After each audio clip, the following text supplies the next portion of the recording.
My closet is such a mess. Also, I don't need these. No, I don't need these. Yeah, I was testing the audio for a bit to make sure that we sounded okay because I am using the on deck microphone right now. But anyway, hold on a second. Now, for the most important part. Check this out. Oh yeah. Look at that. I just discovered that you can do this and it looks amazing. Um so yeah, so I can share the animation program interface with you guys. Yo, what's up, Draconis, I hope that's how you say your name. What's up, Rocco? You a real one.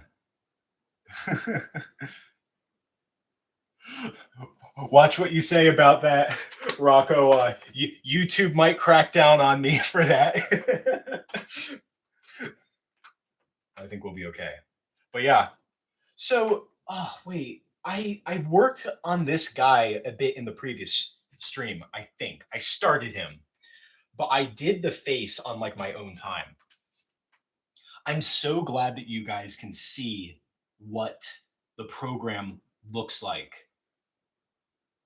Oh, this is so cool. Yeah, because so like for about a half hour now, I've been setting up like the camera and just seeing how the audio works with me filming myself and like making sure it's just like a good setup. But like you guys don't need to see me like just rummaging around in my room. Like for me at least, the really exciting stuff is happening on camera, you know? And just like look at this, like the way that the character catches the light in the shadow. Like look at that. That's what I really like about this clay is that this clay is just super opaque and I don't put any shading on it or anything. It's all about the way it catches the light, and it catches the light very, very well. This program is called Dragon Frame. It's the industry standard stop motion animation software. This is what they use at Aardman. They use at Leica. There has yet to be a program to knock down Dragon Frame. Dragon Frame is just such a great program.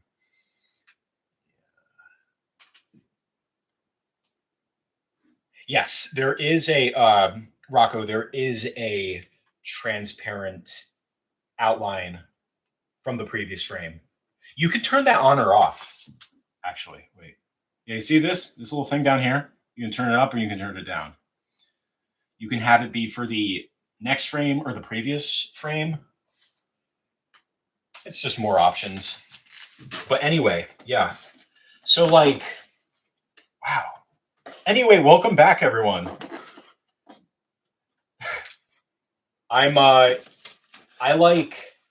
So the thing was, I wasn't planning on doing another stream this week. Actually, you know what? I'm gonna try and make sure I can see the chat more. I might not see your much because I tend to get pretty focused on what's happening on camera. Wait, can I stop this sharing here? Close window, minimize full screen. All right, I see. Sorry, there's a lot going on right now in my little computer. My like, what is this, 14-inch Mac? Yeah, it's a $300 price tag for this program. So it's like, I say it's worth it. For me, it's definitely worth it. But if you're like a hobbyist, it might not be your thing. There are a lot of professional tools in this program that you may not even use. So that's another consideration. Like I certainly don't use all the tools in this program, but that's okay because I can do everything that I need in it. And I also just want to know how to use the program. I am so glad that you guys can see what's happening on camera. And another thing I really like about this program is it really does not expend it doesn't expend much resources. Like even my old MacBook, it could run Dragon Frame really well. All right, hold on a second. I'm actually gonna turn on my. Guess I'm debating on turning on my work clock, like, because I like to track my hours for my stop motion projects, just for reference. I was thinking of not doing it right now, but you know what? I've been tracking the time, like thus far, so I figure I might as well just track the time.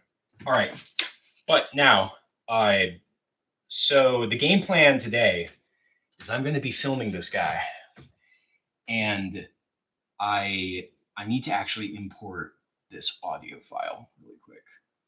I have to import a file, and I don't know if it's going to show like all the other files I have on my computer. So I'm just going to stop sharing my screen for just a second.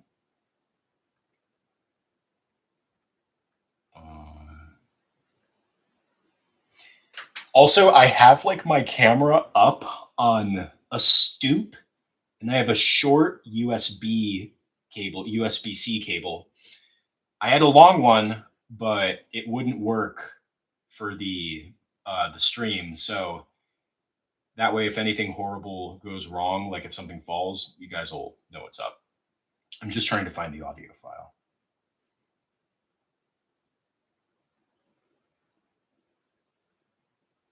Yeah, that's it.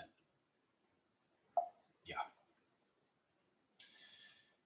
There we go. I actually already started filming a bit for this project, just a few shots. And okay, wait, I think we're good. I filmed it at 15 frames per second. But I want to do this, I think I want to do the rest of the project at 24 frames per second because I want it to be cinematic. How you doing, Super Banana Man? Check this out. Look at that. This is where it all comes together.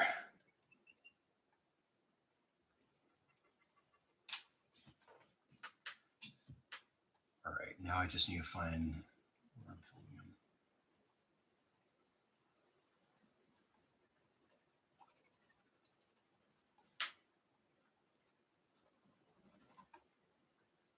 A lot of frames. That's it.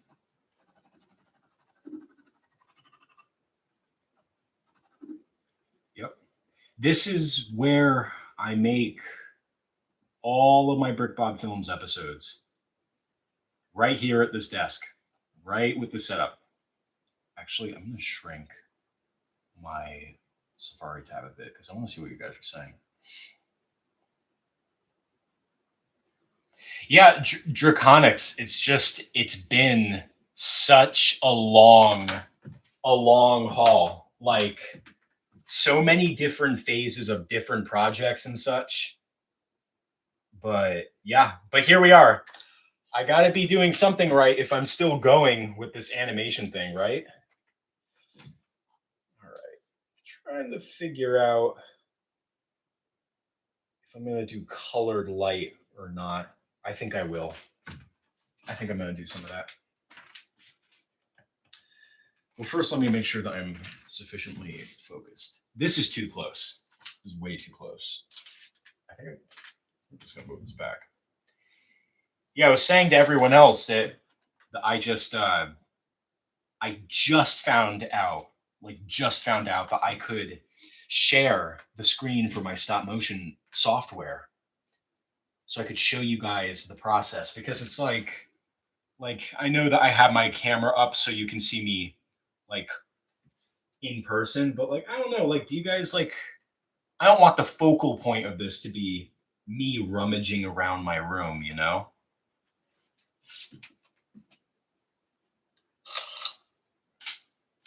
Let's see how we look. Um, I want this to be maximum focus. How you doing, Texas? How you doing, Tim? It's good to see everyone here again. Yeah, it's like, you know, for such a long time, people said to me like, oh, Lorenzo, you should do a stream of your. Oh wow, that's really close up. Kind of weird. People would say like, Lorenzo, you should do a stream of you doing your animation. And I was always like, that's like, who would want to watch me do this, you know? But here we are. The only reason I'm doing this right now is because like the previous two streams that I've done this past week were so much fun. I didn't expect to have such a good time, but you guys have made this possible. Sorry you can't see my face, but you can see the important stuff.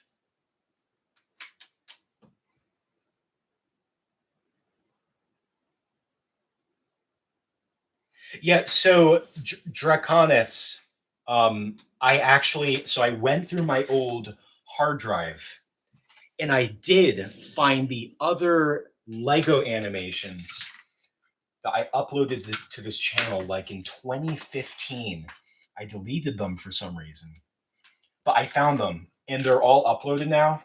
And I uploaded the dates. They are not public. I published the Ninja brick film. There we go. Yeah, I published the Ninja brick film, and that was great.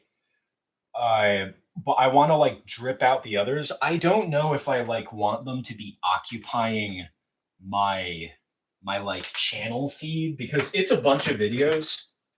So what I'm thinking of doing is like making an unlisted playlist of them where you can watch them and enjoy them without like bombarding my new subscribers with like a whole bunch of really old animations. Oh, look at that. Isn't that cool? Isn't that fun? Oh, it's so awesome. I love this. I find that this gold yellowish color is usually the way to go. It's very cinematic, but it's, even though it's not really illuminating the character that much, you are getting this outline around the character. I mean, it looks good either way, but when you're envisioning the puppet in a cinematic, like in a film, so like this guy, he's on a boat. It's under attack. It's sinking. It's very tragic, very dramatic, and just like trying to picture him in that environment. Is this light on? Yeah, it is. Oh, I think the bulb is dimmed. Yes. But yeah, just trying to picture this character in that environment, that will guide you in how to light it. James Nerdman, that's awesome that you write. Keep it up. I am honored that you want to listen to me while you do your own creative work.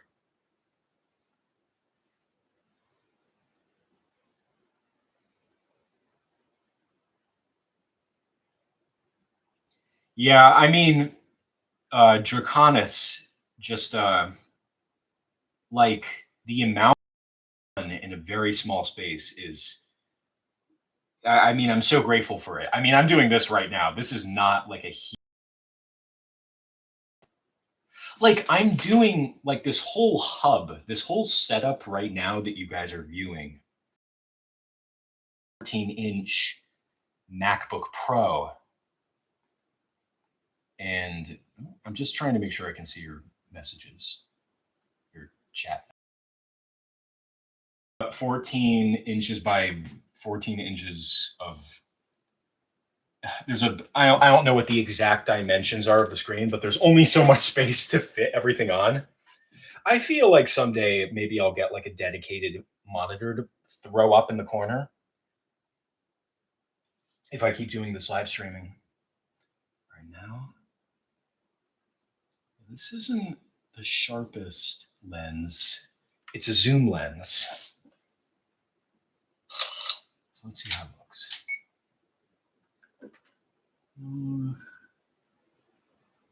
Some of those details are coming out. This is very, very Will Vinton-y.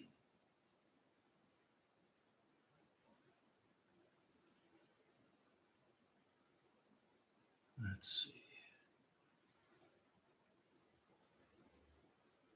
Sometimes when setting up, I will also try shooting with different lenses. I will try that sometimes. I'm wondering if I should do it now. I'm looking for maximum quality. But yeah, Draconis, like, there was Brooklyn, and like, she made a whole film, like a whole short film in her little New York apartment, which is like, it's just like she made something really fits. But nowadays, with all this technology, the blue screening and the green screening, you can do some really cool stuff. So me, for example, with this project, the reason that I am shooting this on a blue screen is because this is going to be like a really short thing, only like, I don't know, 45 seconds. So it wouldn't make a whole lot of sense to like spend days and days building sets and stuff. So I'm going to try and do as much of this on a blue screen or green screen as possible, because then I can spend less time building an intricate set and just focus more on just getting this animation done. And the puppets are like, the expression of the puppets is like really important, as always. But like, yeah, in this case, it's not really about the set. I just need to get a few different shots of like people on this boat that is sinking for this Popeye collab. Just want to make sure that the silhouette of the character reads. This guy's like supposed to be having like a panic attack. He's like freaking out. So I'm gonna have him like rock like back and forth. He's like losing his mind. I had a lot of fun sculpting this face. Oh, I need this. I mean, this was pretty much what it was like making the Fry Cook Games clay animation. It's very much like that. The combination of like, I mean, shoot, most of that was filmed on a blue screen.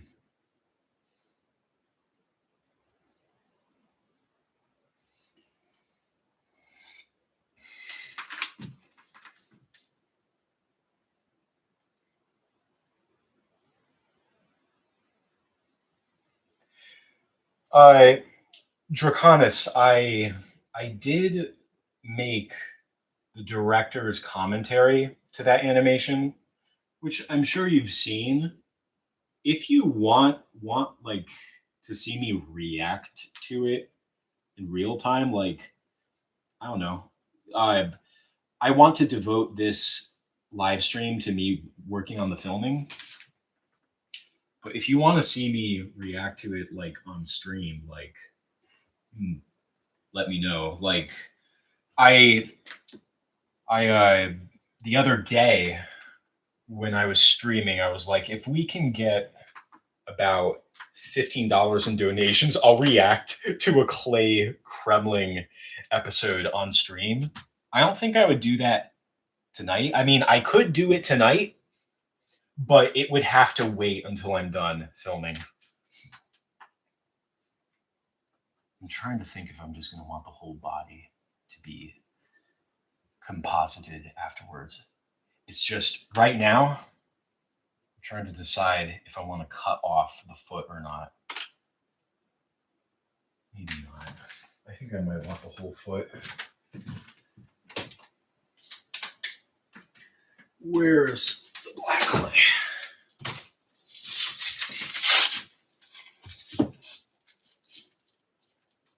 So you know what? Before I start doing that, because like I'm digging the lighting. I'm digging it. What I'll do before I commit to filming is I'll just take a shot of the photo and just gonna take a little screenshot. Then I'll just quickly drop it into just to see if if I'm able to ultra key out the blue screen smoothly. Because some of the light is going into the blue screen on the background,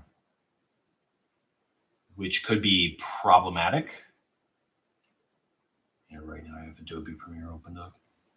Oh, like look at this lump of black clay. It's actually filler clay. It's not straight black clay, but just like right in front of the camera, it looks like an asteroid. All right, let's see. Just playing on my computer. Where's that ultra key?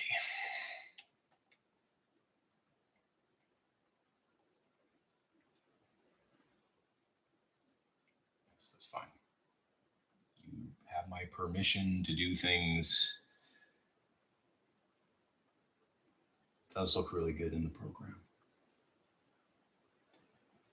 That generation.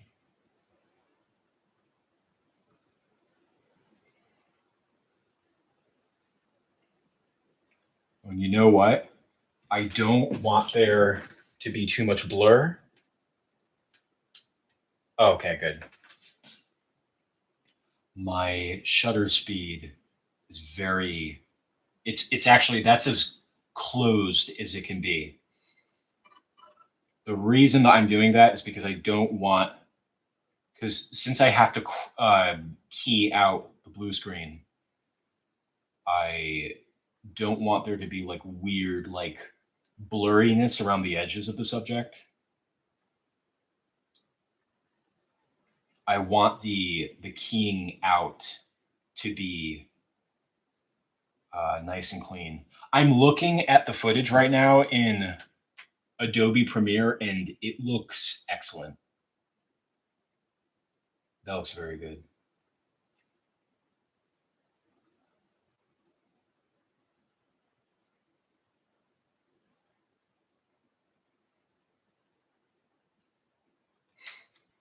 Yeah, Draconis, it's like, I mean, my first two streams were just me sitting here sculpting the characters. I didn't anticipate doing like an animation live stream tonight, at least. I knew it would definitely be a possibility, but right now it's like I'm gonna be honest, I couldn't really help myself. I just had so much fun. So you know what? Before I film, am I still on camera? Oh yeah. So before I film, I'm just gonna test out this lens. I want this to be as clean as possible because I have to composite it out, move it around. All right, here's my lens. I'm gonna do the old switcheroo. Just as soon as I can find the lens cap. All right, here we go. I'm just gonna change them really quick. All right, let's see. cover that up. Here's the other one.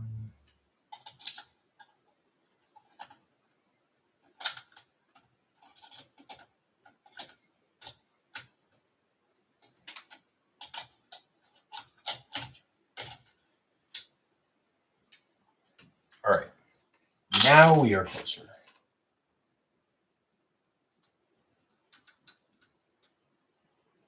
Yeah. Whoa.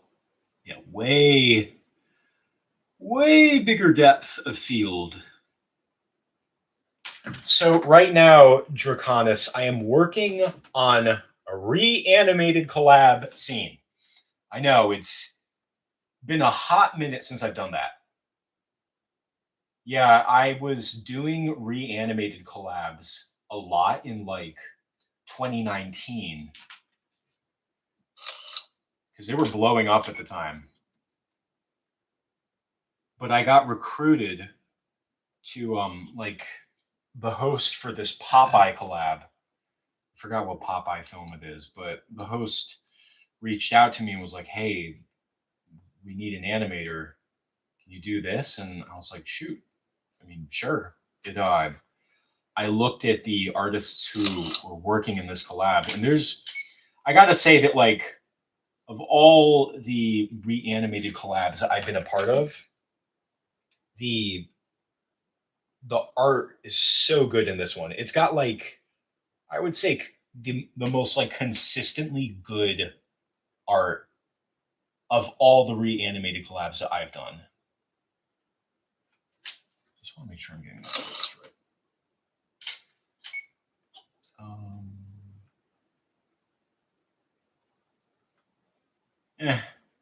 You know what? The other lens was good. It was good enough. I don't know how long I'm going to stream tonight because like this is once again like me kind of feeling out the whole streaming thing.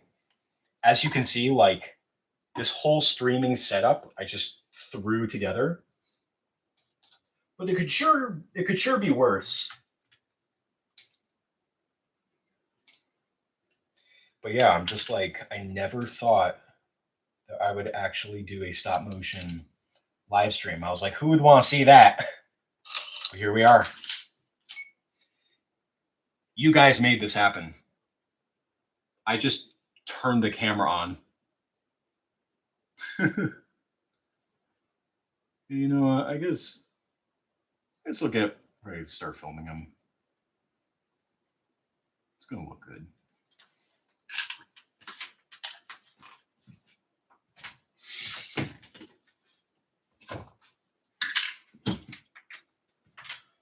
I got some water.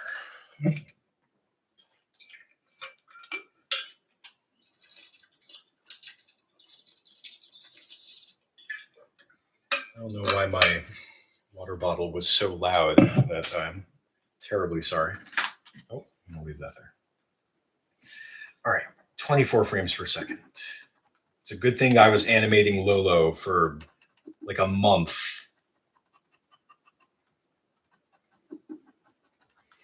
And I want to make sure that those hands read very well. It kind of, that leg looks good. I think I have a good angle. Yeah, that's good. I like that better.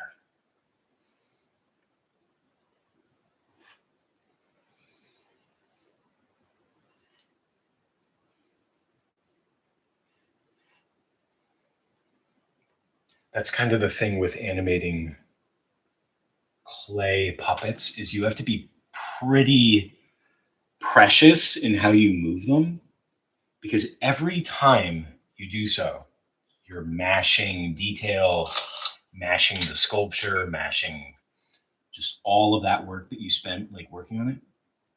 Yeah, I like that.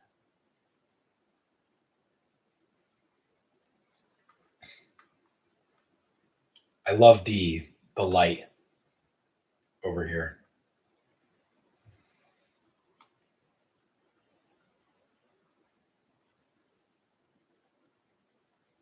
Yeah, Draconis, I don't know if it was the last reanimated collab I did, but I did do the Zelda CDI reanimated collab. That was a good one. That had some really good art in it, but it was also just really fun, just creating two goofy characters and just animating them. Oh man, are we filming? I think we're filming.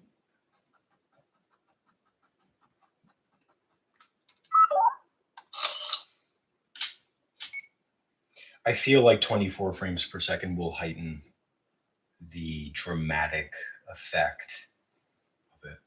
I'm going to turn on the toggle. Yeah, the so in 2019, I was just I was making a whole bunch of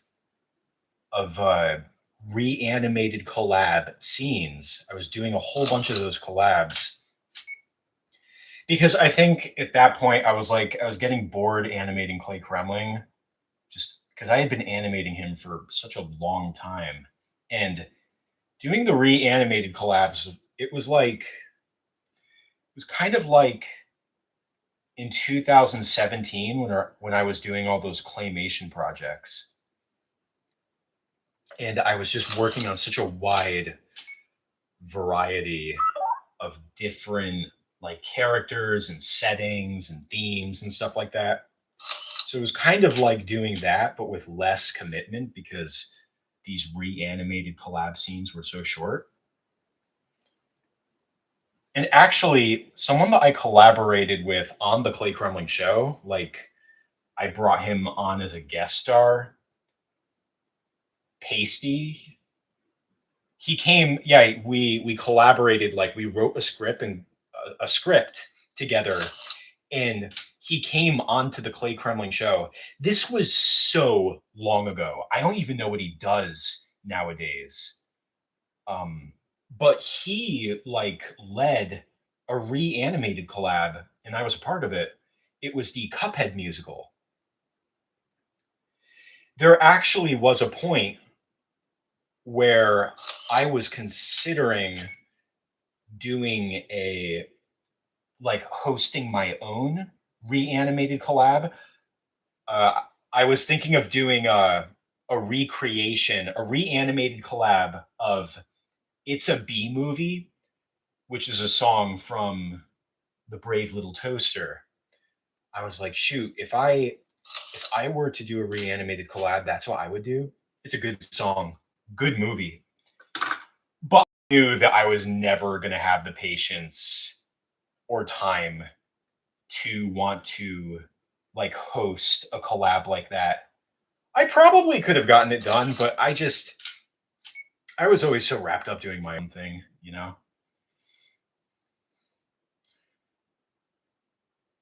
I have like no clue like how this animation's like gonna look. Like sometimes I just kind of have to feel it out. The first few frames, like when you only have a few frames, it usually looks pretty bad.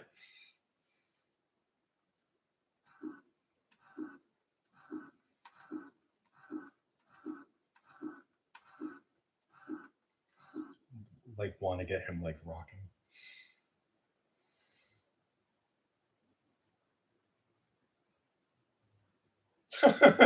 He looks like Crash Bandicoot. I could see that. I mean, the expression. I actually did like make a stop motion puppet of Crash Bandicoot when I was a teenager. I never animated him, obviously, but uh, it was like I was like, what if I made an animation of Crash Bandicoot? I just wanted to animate everything when I was a teenager. You know, I was playing video games, I was reviewing video games, making Clay Kremlings, uh, making animations based on video games, like the Clay Fighter animations I did and stuff like that. Nanoman, uh, Tiny's job at Mud Donald's.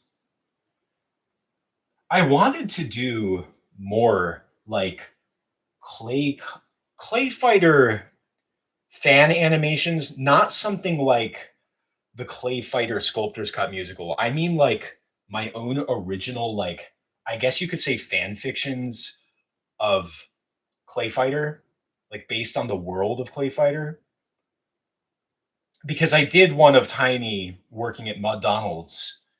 Like, what if there was a cartoon of him working at McDonald's after the events of Clay Fighter 2? And I had like an idea for one where it's like bad Mr. Frosty like doing some kind of a big heist or something, and he has like a fight, like a like a crazy James Bond type fight with Sumo Santa. I'm guessing they're, if memory serves, I'm pretty sure they're mortal enemies. Don't really quite remember.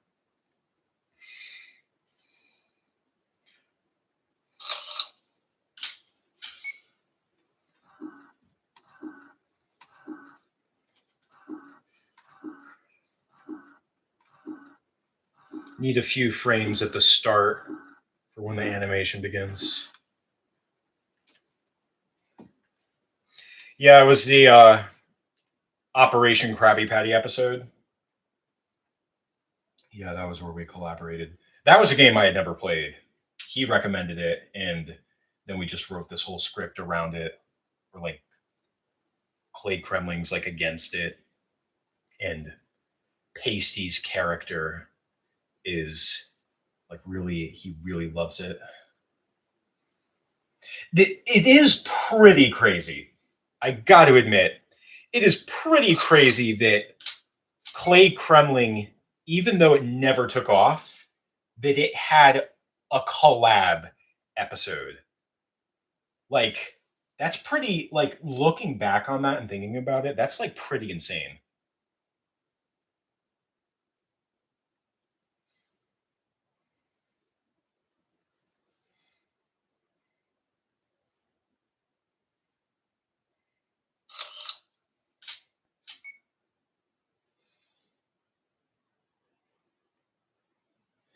Yeah, when it came to animating the special effects for Brick Bob Films, Squid Bob Tentacle Pants, like the Thing reference and the, well, particularly the Thing reference, where you have SpongeBob's head like split in half and turn into a monster with Squidward. That was filmed pretty much the same process as this,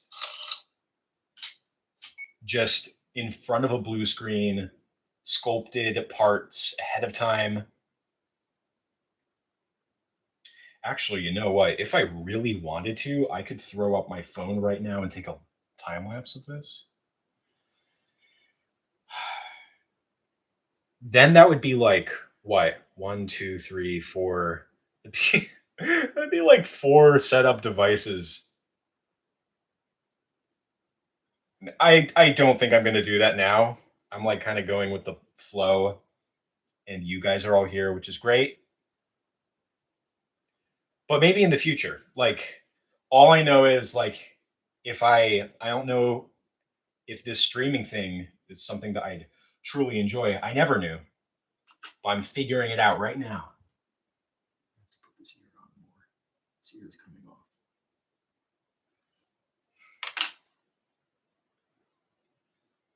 So actually, because I was animating Lolo the clown for so long, I've actually gotten like kind of used to doing 24 frames per second. Like doing 24 frames per second is no picnic. It is not. I'm like kind of, I feel like I'm more used to it now. Because when I'm doing Brick Bob films, it's like you get used to, because those are filmed at 15 frames per second. Like doing the 24 is like a lot.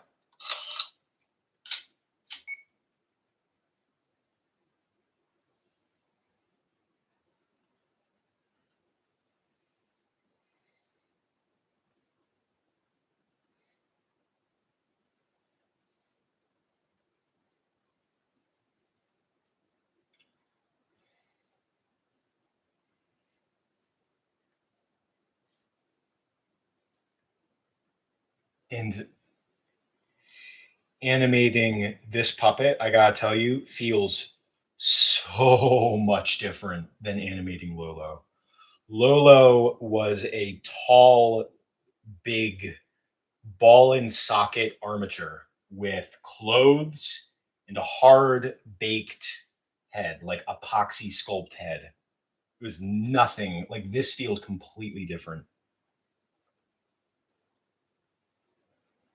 So this is like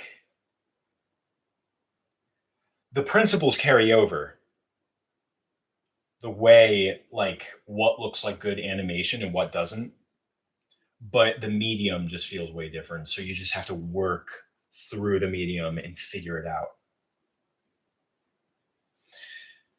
I don't know if I'm going to animate multiple shots in the stream. Already been going for 41 minutes.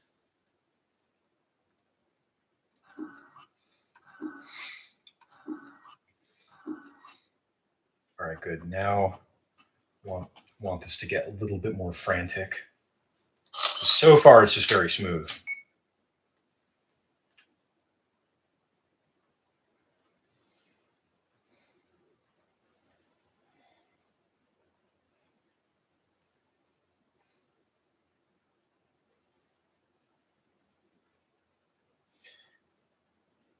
Yeah, once you start moving something in stop motion, you got to follow through because that's good animation. Otherwise, you kind of get like a chatteriness. Yeah, I want him to lead with the head. Yeah, so Draconis, the first time, I believe, the first time that I ever animated a project at 24 frames per second, it was Sal the Christmas Krampus. If you remember that one, that was like, oh my gosh, like December 2017. I had just finished making my biggest claymation film ever, Jasper and a Jam. And somehow, after doing that, I still managed to put out Sal the Christmas Krampus. Now, of course, that was a collaboration. I did not write that or produce the music or do any of the voices. That was a collaboration with another guy that I knew from Twitter at the time. Nowadays, I avoid Twitter like the plague, but I just at the time it was a bit different. Like I just kind of had like a small little group of creative people. Chris, his name is, great puppeteer, great character actor, voice actor, singer. He's got a lot of original ideas, cool ideas. And he's actually done a few. He voices the Flying Dutchman on Brick Bob Films. Hold on a second, the head has to move more. Yeah, this is way animating. This is way different than Lolo. I have to make sure I'm getting more follow through.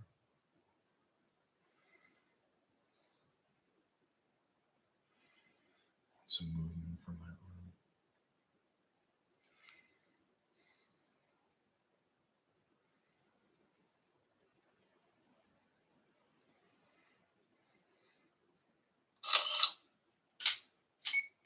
Yeah, Jasper and a Jam, that project, like, that holds a special place in my heart. I remember that when, after I completed Jasper and a Jam, like the following spring, I showed that at like my local cinema. Like it was part of like a film festival. And like everybody I knew showed up. It was like a magical night.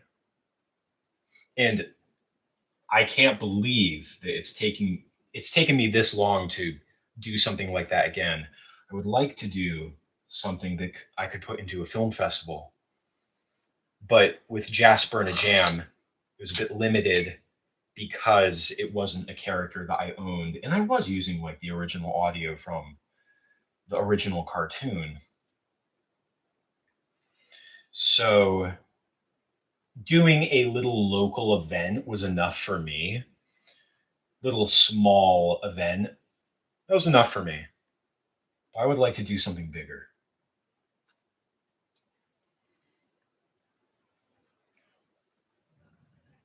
Some clay got under my nail.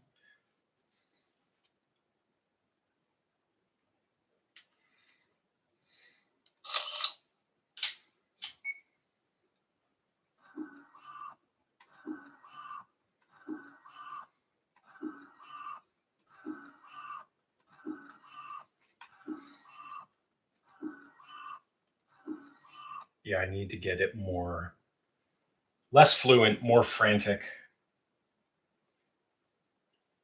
I'm gonna have to sync it up with the voice.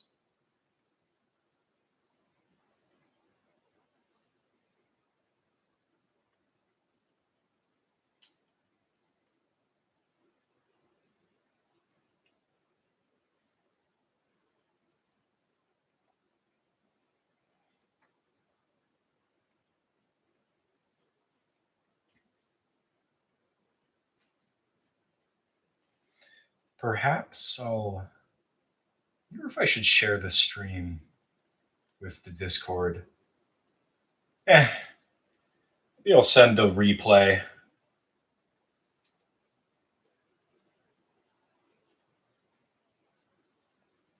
How are we doing?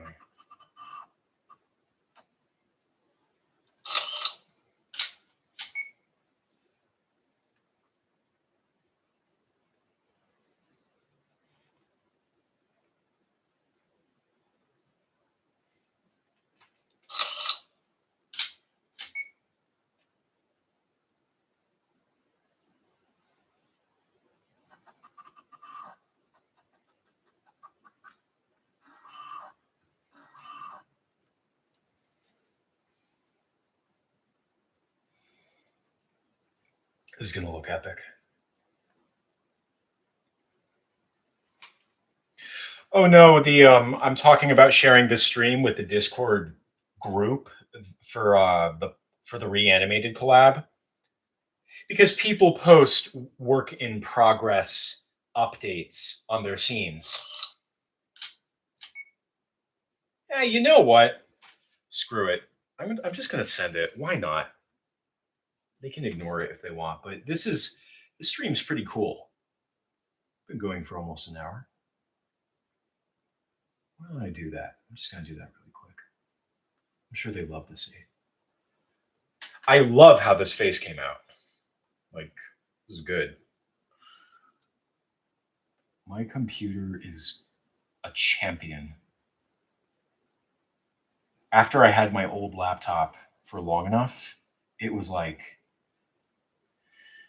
it could barely do anything. It can run the stop motion program fine, but it can't do anything else. I'm gonna share this with everyone. I think they'd like it.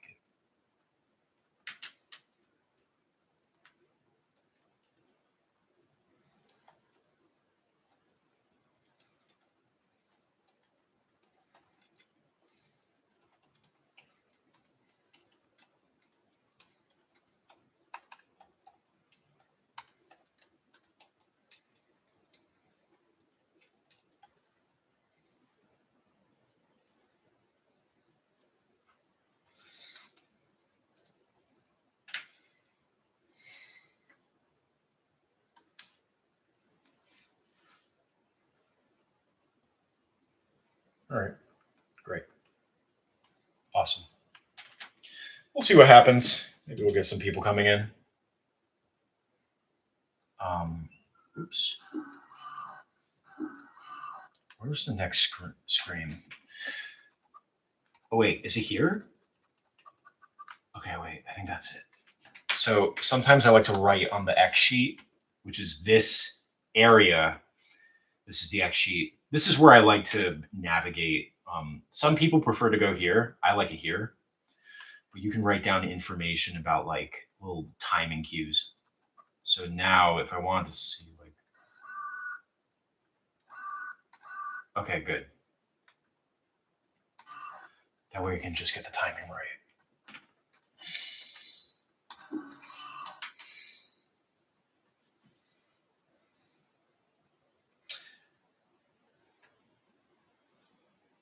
He'll lead with the body a bit.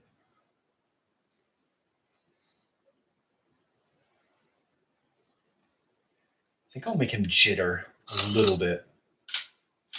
It's more disturbing, more unsettling if he jitters a bit.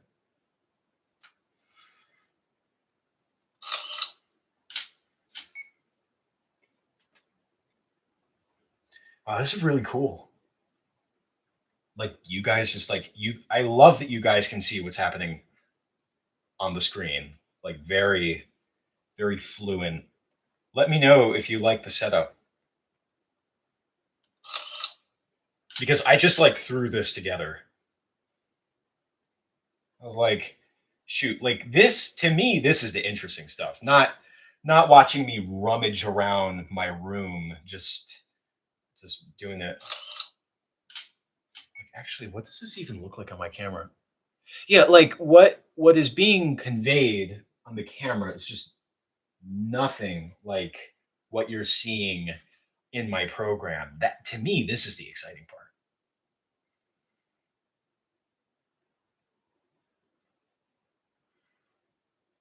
Thanks, Draconis. I like that you're enjoying it.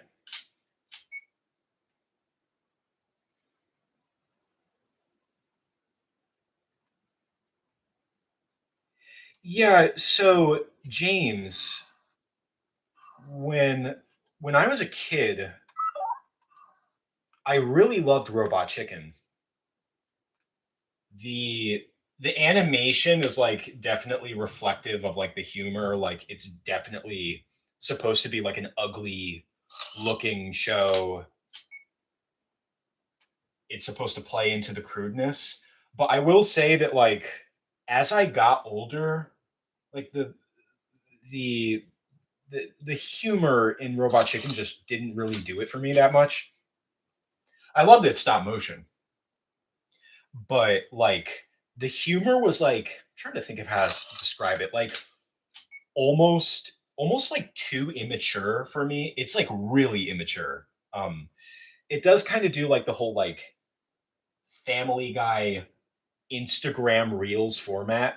I, I say that like shows like Family Guy are like Instagram Reels before Instagram Reels even existed, where it's like you have a show that just bombards you with so much like quick, very, very quick material. You like some of those Robot Chicken or something. Some of them can be a bit longer when I was a kid. And I really liked how not only did they make their own puppets, but they would also use like toys that you could buy in stores. I thought that was super cool. There was like a Bowser figurine that I bought just because I saw it in a Robot Chicken episode. They have a lot of seasons of Robot Chicken. I should give it like a rewatch. But like if those first few seasons, which is like what I watched when I was a kid, if they're anything to go off of, I feel like it's just a bit too immature for me. Like I'm glad the animators get work from it, absolutely, but just the writing just doesn't really hook me that much.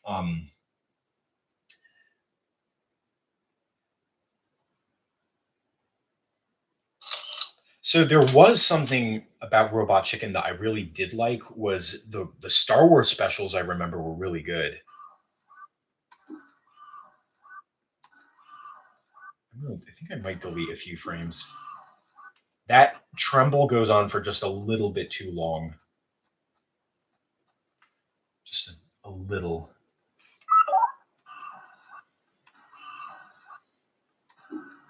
Looks just it was looking a little just a little bit mechanical. Yeah, the Star Wars ones were just a highlight, you know?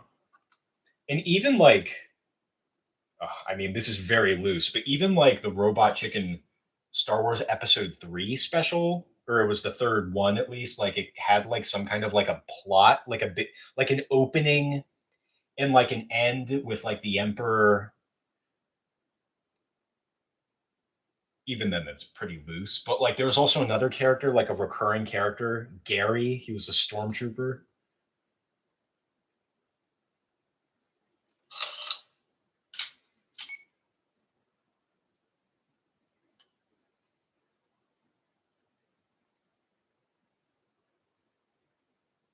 Oh, really? That's pretty cool. The Chucky the doll.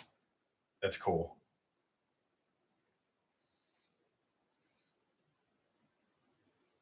Let me get some more movement from that one.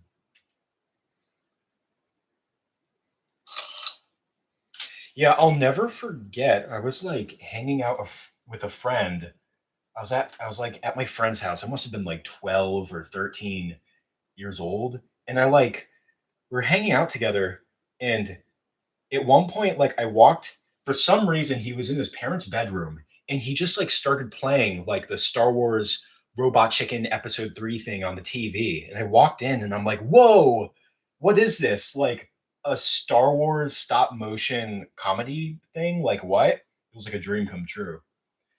But yeah, I watched like the Episode 3 one like over and over and over when I was a kid.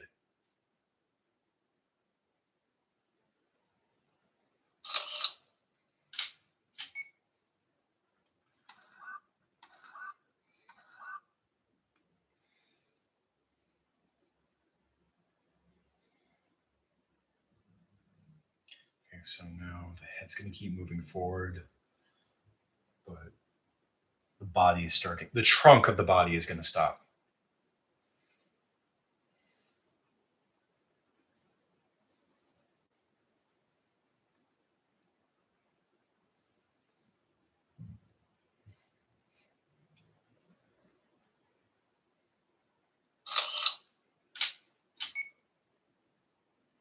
Yeah, the Gary had to bring his daughter to work. I remember that one.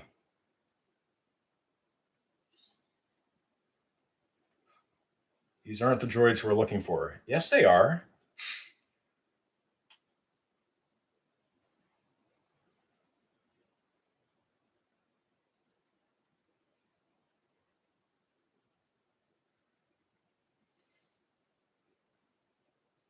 It has this logo.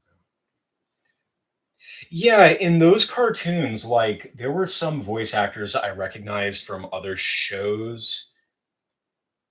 Like I remember in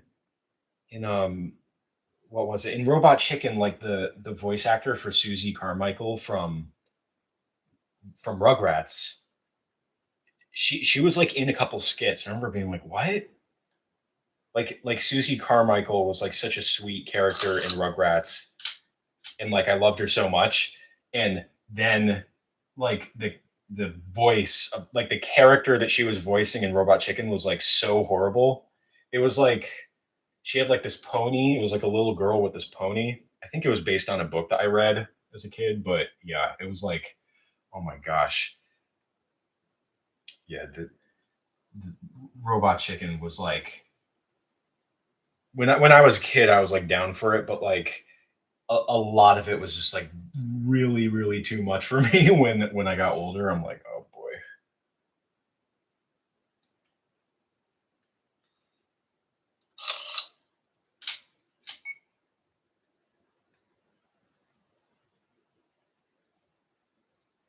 Yeah, like generally, like Tim, what you just said, like for me, if it was stop motion, I was probably gonna watch it.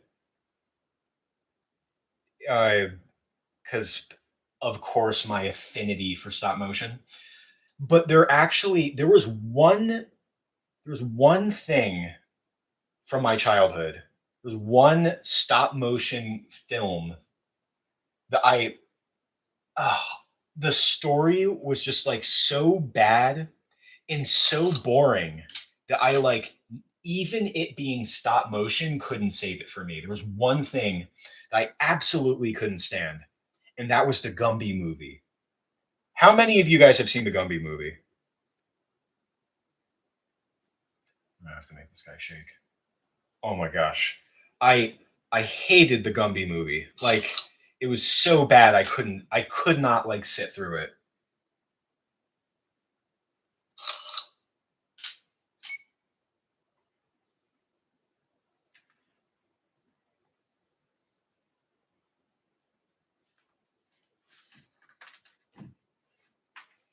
Yeah, Elizabeth Daily, Powerpuff Girls.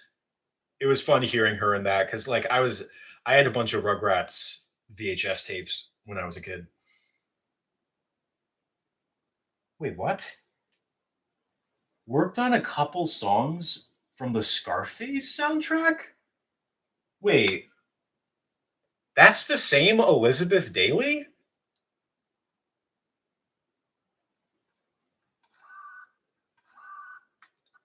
Are you serious, James? I'm gonna have to look into that. Because I like legit like listen to those songs at the gym. Like those like pop like disco songs. Like I listen to those at the gym. Wait, James, are you serious? James, you might have you like just blew my whole world. Are you kidding me? I might have to look into that. How long does this scream go on for? Because yeah, her voice is quite unmistakable.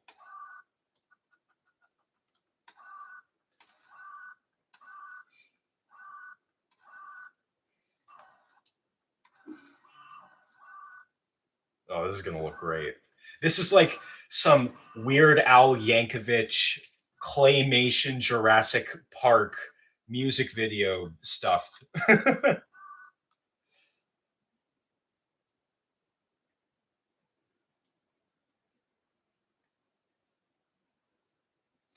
Yeah, Tim, I had like I'll never forget like the when I had VHS tapes as a kid, I would memorize the sequence, like the episodes that would play in order. So like you know how they did it where they would take like not by chronological order, like you would have to get a full season box set in order to get them like in chronological order, but like I had a Rugrats VHS tape where like the first episode was the one where they like go to the movies, and then the final episode was the one where they I think like one of them has a dream about being Reptar, and like all the babies like each take turns being Reptar. And then finally like the grandpa comes in and he's like Reptar with like a mustache, and he's like, "Hey kids." Like there's little things like that I remember.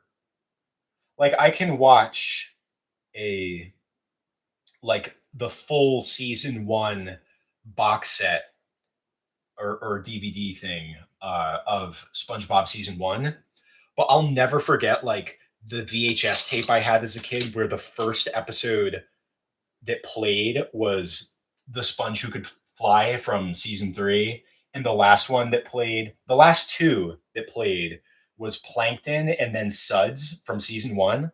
I just like remember little things like that.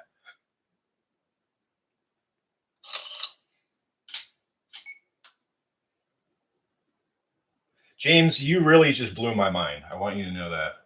You blew my mind tonight in front of everyone in my stream.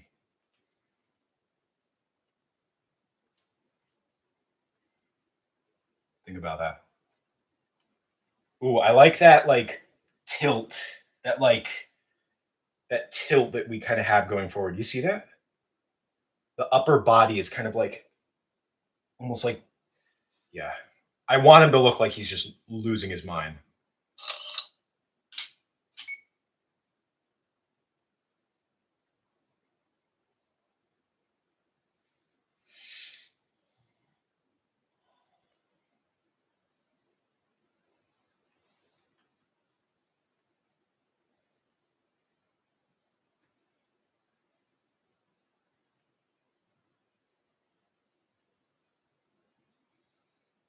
I don't remember I don't remember the Happy Days one. but but yeah, like rewinding the VHS tapes and then like having to skip through all of the trailers and just seeing those same trailers over and over and over. So like, oh my gosh.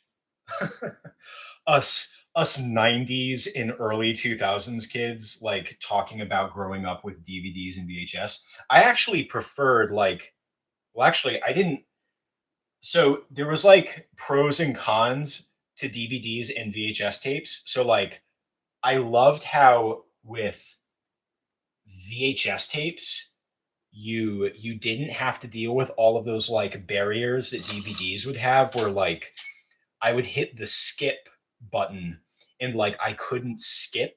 Like my player would not let me skip like certain like studio logos and stuff like that. Like there were just some things that like if you would hit the skip button, they would not let you. And I'm like, what is this? Like I can't skip like your studio logo, like the THX logo that I've seen 100,000 times. Like that's crazy. Um, but like you didn't have to deal with that on VHS, which was great. But fast forwarding or going backwards just took or rewinding, it took way longer because you would just have to just the tape would just have to move through all of those trailers. Gosh, just thinking about this is crazy.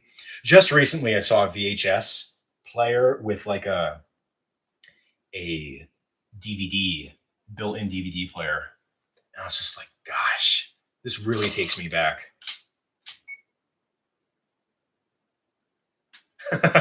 Okay, so James, I actually wait. Hold on a second. Oh, this is good. So when I was a kid, James, I had we got the DVD for Ratatouille. We did not have one for Wally. I watched that at like a relative's house. That was gosh, when Wally came out, the movie was just like mind blowing. I mean, back then I just thought it was a good movie, but like that's like an amazing, like easily one of the best Pixar movies, especially that opening act. Amazing. But yeah, we had a copy of Ratatouille and it just got so scratched that it would not play. We had it, but I could not watch it, you know? And I felt so bad. I was like, shoot, this is a good movie. Like, and I can't watch it. Like I had it in the closet. And I didn't throw it out. I just couldn't I could not I couldn't bring myself to throw it out, but at the same time well, because you know, my mom bought it for us. But at the same time I couldn't watch it. I felt really bad.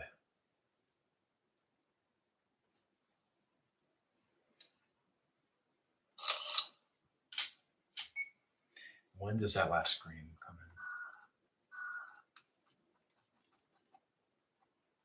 in? There it is.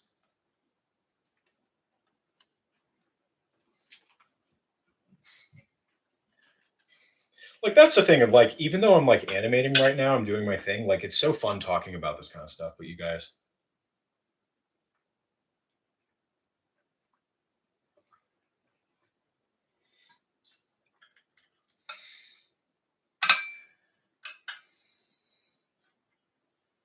You saw Wally at a drive-in theater?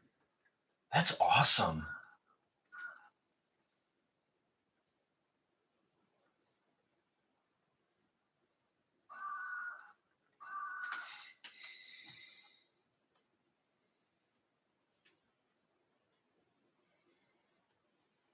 Yeah, so I was like really confused in so when I was a kid watching Wally, there's like this scene where it's showing the captain's quarters for the giant ship. And there's like that shot where it shows like the the human captains like gradually becoming fatter and like the reduction in their bone mass, in their muscle mass, just getting fatter and fatter and fatter, leading up to the modern day humans as depicted in Wally. And I got really confused. I was like, wait, are these like actual people? Like really, like because there's a shot where it literally shows like every stage of like this. These are real people, and now this is them becoming like devolving into babies, like the animated characters. And I was like, wait, are these real people? And another thing was because like they actually do have like real actors show up. I forgot what that guy's name is. It's like Fred something, some big actor. But yeah, he shows up in the Wally movie. Like he speaks like he's like the president or something, and he's like, Operation Save Humanity was a no-go. Planet was too polluted or something.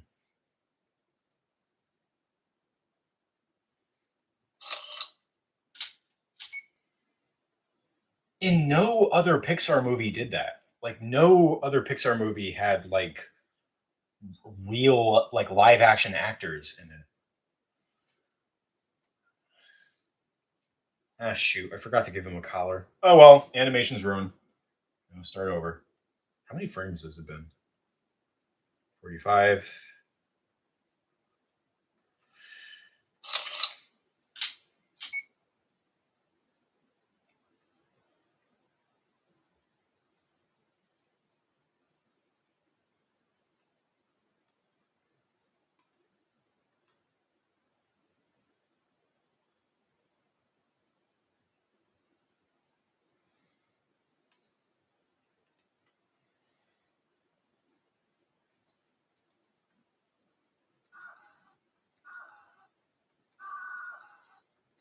I think I'll make that quicker.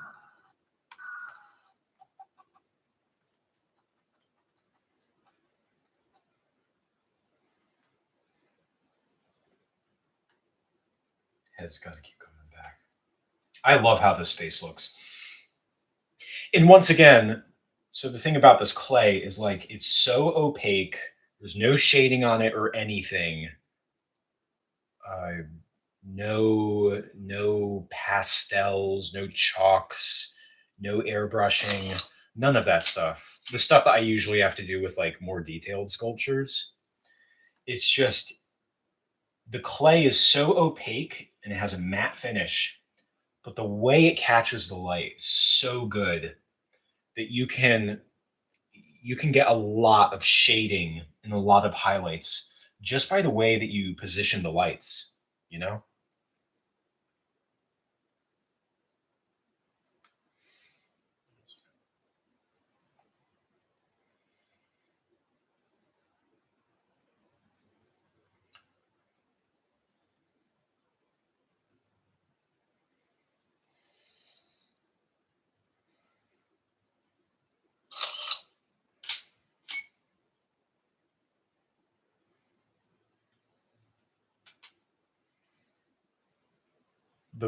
The Pixar theory, not familiar with that.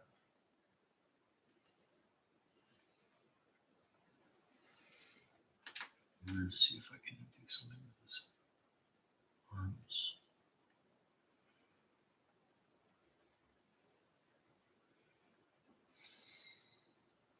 I want his arms to just raise a little bit.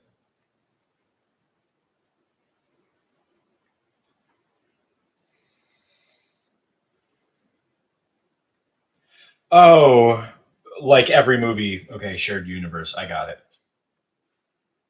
Hmm.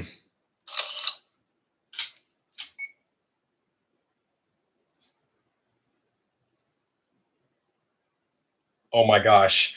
Draconis, you also watched Looney Tunes back in action? That one, oh, I watched that a lot when I was a kid. Yeah, I saw that before. I saw that before Who Framed Roger Rabbit, and then I saw Roger Rabbit, and I'm like, oh my god, uh, uh, they Roger Rabbit ripped off Looney Tunes back in action years ago. Yeah, I need to revisit Looney Tunes Back in Action because it has been so long since I've seen that movie. Like really, really long. Apparently people like really don't like it or it was a huge failure, but I loved it when I was a kid. And I grew up watching Looney Tunes.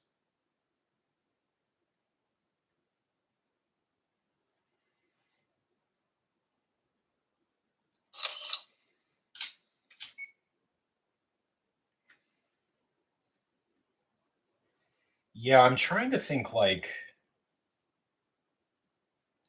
the way that the humans would interact with the Looney Tunes characters was like yeah, it did look like that they were real people. Also, it's like at a Hollywood like studio, like the beginning of the movie, like there is like an awareness that like the the tunes are actors, which was like another thing borrowed from like Who Framed Roger Rabbit. But like the thing at the end was like during the credit sequence, they would show like the 2D animation sketches, and that made me be like, oh, okay, yeah, these were definitely animated. Um, so I guess I was at least like I was adept enough to understand that like, oh, okay, these animation cells they weren't actually real people. Still like a fun idea though. Be like, oh yeah, you can interact with cartoons. These are real people. They have lives. They have bills to pay.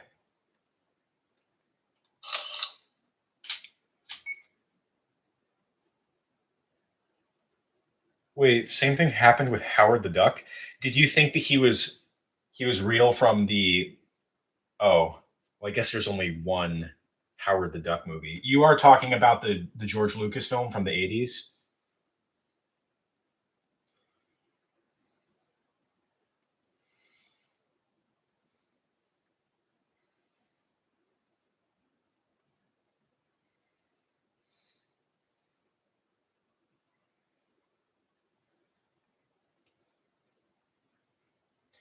Yeah, I saw the first time I ever saw the Howard the Duck film from the 80s. I was at like a relative's house and I'm just thinking like what on what on earth like what is this? Because like the duck was very strange looking, and even though it was a like I could not tell. I legit could not tell like if it was a kids movie or not. I think it's supposedly a kids movie, but there was so much like innuendo in the Howard the Duck film. Like he's like an adult character who like dates like Leah Thompson, I think her name is. And she's like just so smitten by Howard the Duck. I'm like, yeah, it's such a weird film, and it all culminates in this like this crazy stop motion finale where you have the guy like talking like an alien the whole time, and then he turns into this disgusting stop motion creature. It is like such a weird film. It's so bizarre. It's very, very bizarre. But I love Howard the Duck. I just love that he's a duck and that his name's Howard and he says funny stuff like like I'm the master of quack foo. I'll never forget that like I saw the first Guardians of the Galaxy film in the theaters and like we waited for after the credits for some reason. And then Howard the Duck just makes like a cameo for some reason. I don't know why. I really stopped keeping up with the whole Marvel thing like 15 years ago, like how all the universe is connected. And when I saw Howard the Duck show up at the post credits scene, I'm like, wait, that's not what he looked like in the movie. I was pissed off. Oh, this is really good. I really like that. This like tremble. It's very bizarre.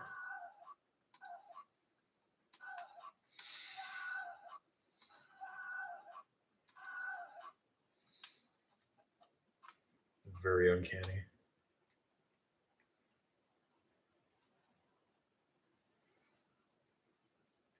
Yeah, the first time I had a friend that was really into Back to the Future. He was way older, but like he showed me like he brought his Back to the Future box set and we watched them together and I'll never forget just being so terrified during the climax where like Doc Brown is like playing with the cables, like he's trying to get them connected in time, and the DeLorean didn't start because it's a DeLorean, and the lightning bolt and stuff like that. I was so scared for Marty McFly. And then when we watched the sequel together, where they have to, oh gosh, where it all gets messed up because Biff goes back in time and screws everything up. I was legit like I was legit terrified for Doc Brown and Marty. Like that scene where Marty says to Doc Brown, like, what if we don't succeed? And Doc Brown just says, we must succeed. Oh, dude. I was so scared. I was like, oh my gosh, dude. I was beside myself. Dude, kids movies were like built different. Like, were those kids movies? Like they were built different back then.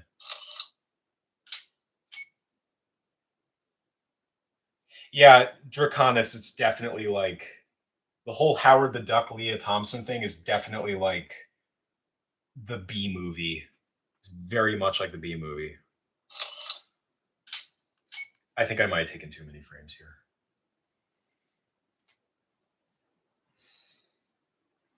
I think I might have to delete some frames.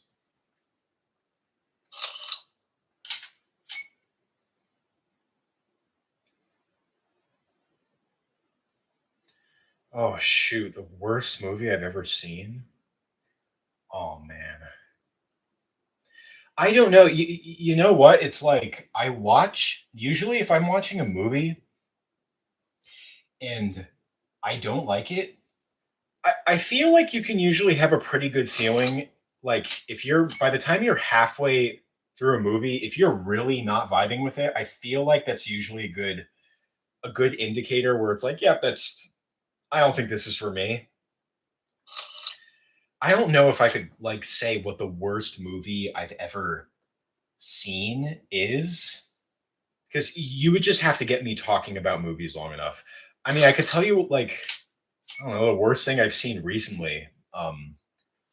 I I was hanging out with a friend and we do like this thing where I show him a movie he's never seen before and he'll show me one that I've never seen before. And I had seen every Jurassic World movie with him. Everyone. Um, and we we watched Jurassic World Dominion together, but then like that was a while back, but just recently he was like, "Do you want to watch Jurassic World Rebirth?" And I'm thinking like, "Okay." And in my head, I'm like, "Man, I really don't want to see this." Well, because like I find that I'm pretty good about like knowing if something isn't for me. I was just so bored by watching Jurassic World 2 in theaters that like after that I was like, "Yeah, I definitely don't need to see any more." But I ended up seeing Jurassic World Dominion and then I saw Jurassic World Rebirth recently and oh my god, Jurassic World Dominion is just so bad. But like Jurassic World Rebirth, oh my gosh. It's like it's so abysmal. It's so boring. It is so boring. Um like the other Jurassic World movies are like really dumb and stupid, but like Jurassic World Rebirth has that like Rancor from Star Wars Episode 6, Xenomorph Tyrannosaurus Rex hybrid, and they called it the D Rex, which is an amazing, amazing name, by the way, for a dinosaur, D Rex. So, like, I was talking about this in like one of my recent streams. I'm like, when I'm watching a movie I enjoy, I kind of like to enjoy the ride. Like, I'm not trying to guess based on my knowledge of film, like what's going to happen next. Like, I just try and enjoy the ride. But I was so like agonizingly bored the entire time. I was just like, I was like doing commentary, mystery science theater style on every single scene. I just I couldn't bear it. Like, oh my gosh. Like, you have Scarlett Johansson in that film, and what's his name? Like Mahershala Ali. I don't know if I said his name right, but like, I think those were like the biggest actors, like the big name actors that they got in that film, and just it's like they're clearly phoning it in, you know? Like, these are like the two big name actors that they got to like carry the film. Like, even they're completely disinterested.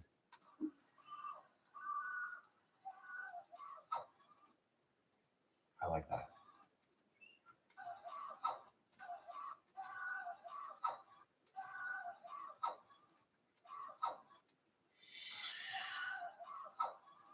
I think that's going to be it for this shot.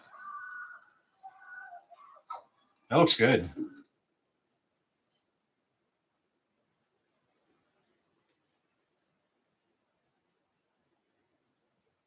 Hey, how you doing, super spicy gummy bears? Good to have you here.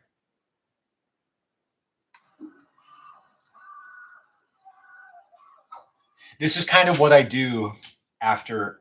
Hello? Oh, I think I disturbed the wire. Sorry about that.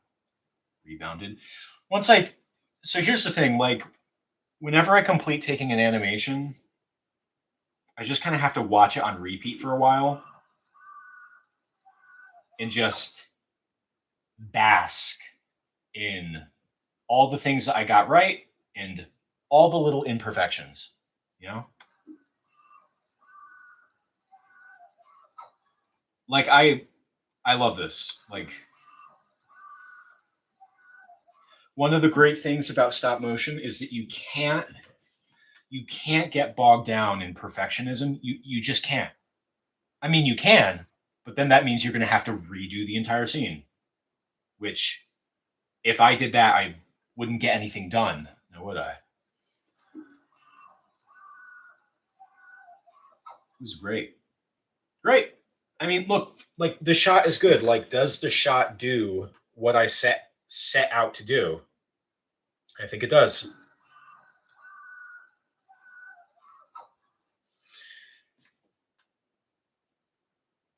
Yeah, Jurassic World Rebirth. Oh my gosh. I'm trying to think if I would watch it over Jurassic Park 2. That's what I'm trying to think. The only Jurassic Park movies. I'm reading your thing.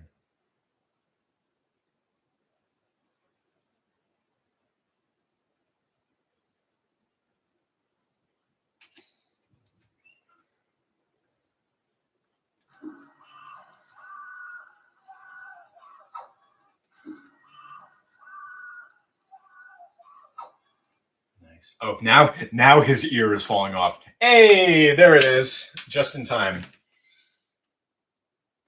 Yeah. So actually, so you're gonna find this interesting, Draconis. So for years, like, and by years I mean like my whole life until like just like last week, I've hated I just I hated Jurassic Park, or the Lost World Jurassic Park, so much that I've never been able to sit through it. I'm not kidding. I've like sit through the other Jurassic World, movies, but Jurassic Park 2, the Lost World. Even the title pisses me off because it should be Jurassic Park: The Lost World, but it's The Lost World Jurassic Park. That's just me nerding myself to smithereens, though. But yeah, that like, well, I have a story about that movie, but I'm just kind of letting the animation soak in for a bit.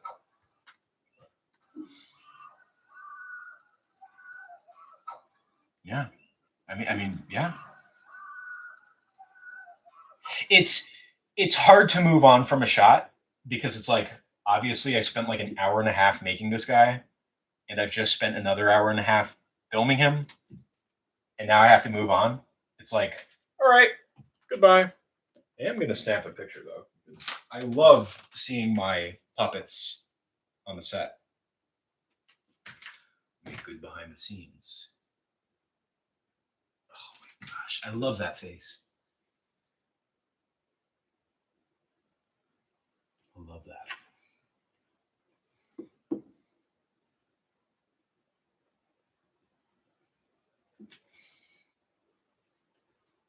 I need to get a Dutch angle. I think it fits.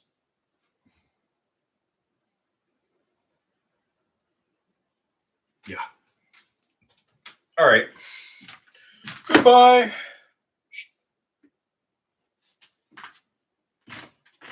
He's going to have to be dismantled.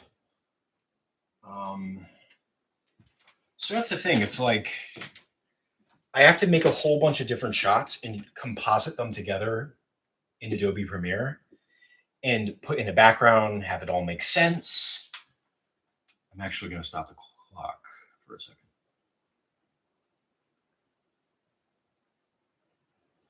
Filming Popeye.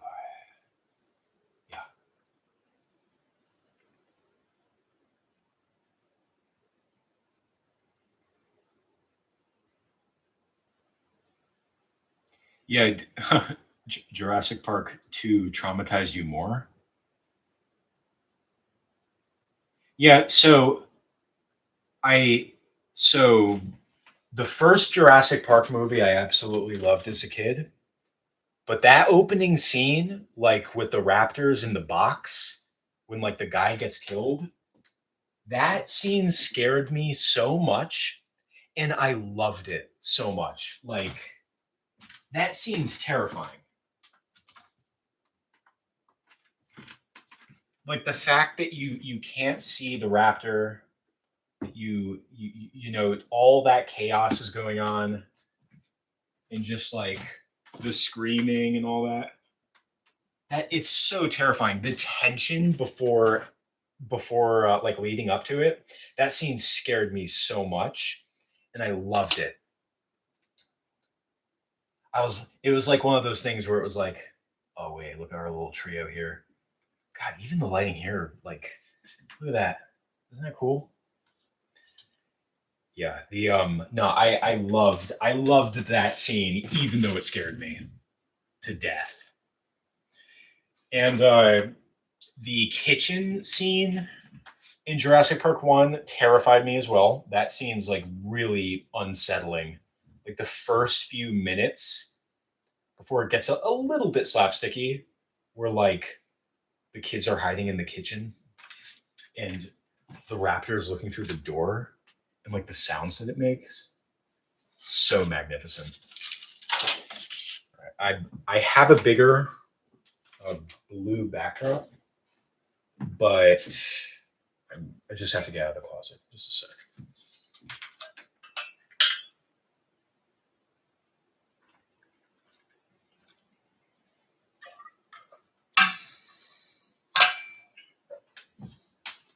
Actually, I think these guys need a few more details. Maybe not. I mean, like, they're only going to be on camera for a few seconds, but still, it's like attention to detail. I think I might need them to go back a little bit. Well, let's see. We've been going for about an hour and a half. So, I'm trying to think. This shot's actually probably going to take a while. I might film this off stream. I might have to film it off stream. I'm trying to think what else I could do.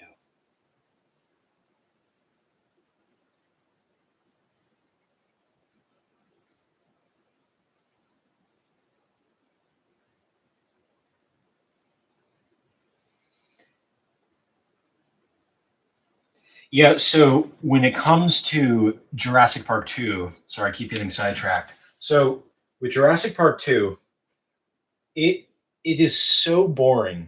Like that has to be to me, I think like I mean, I know that it has good special effects and it's got some good direction. I mean, it's Spielberg, but oh my gosh. It is so unbelievably boring.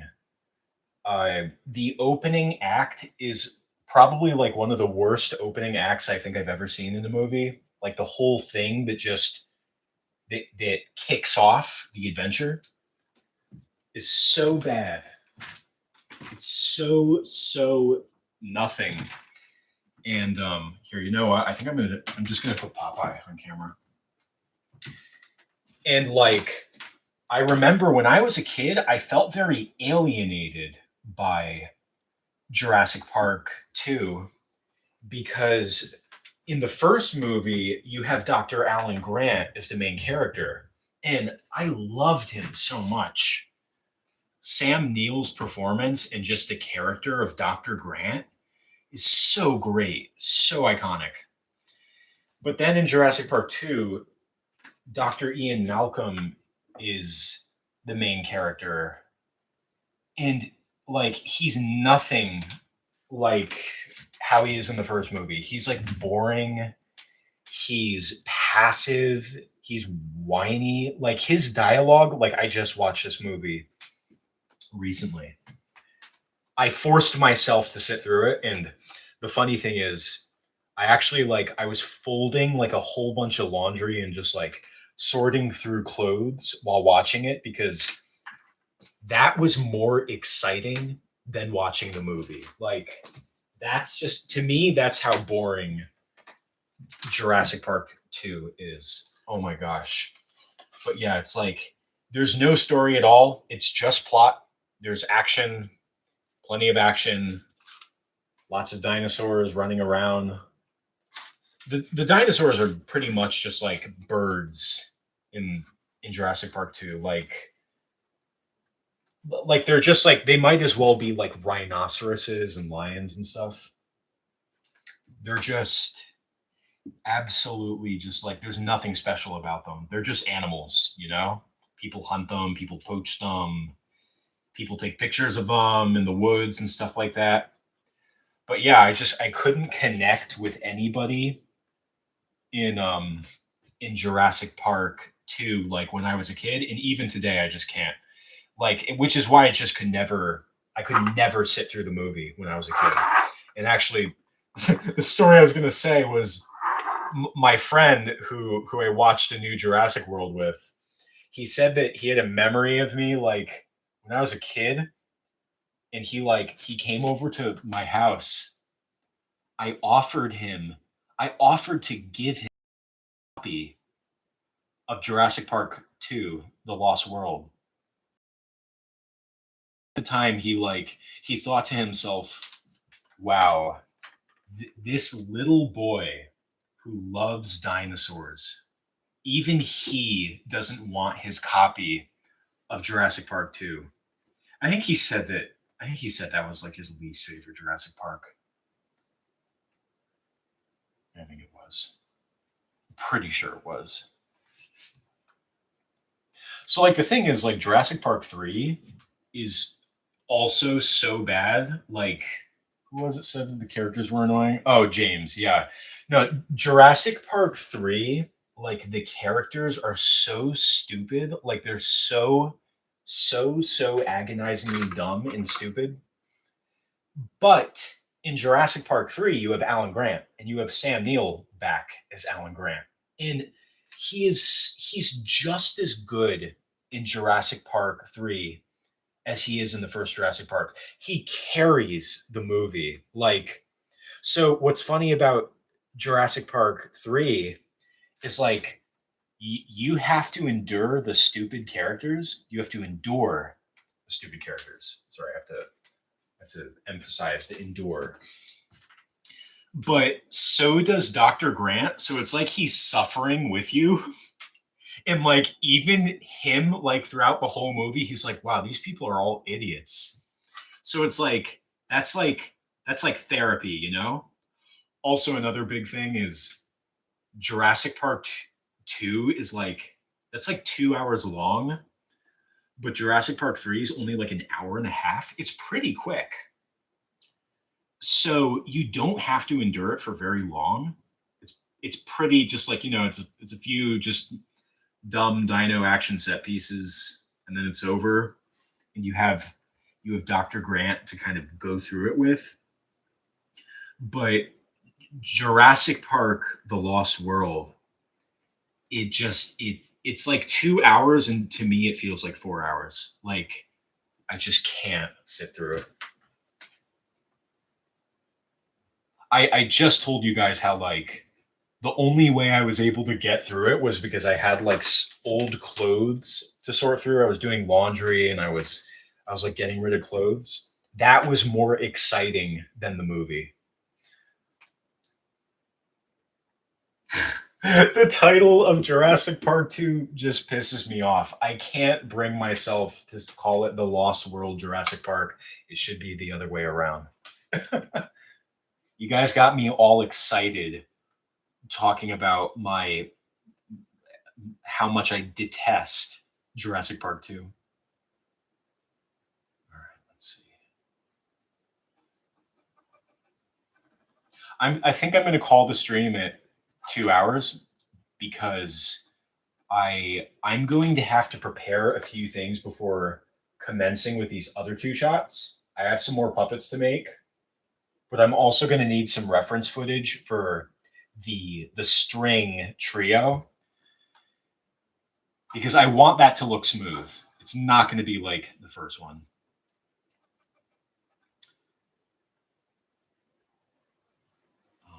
Let's see.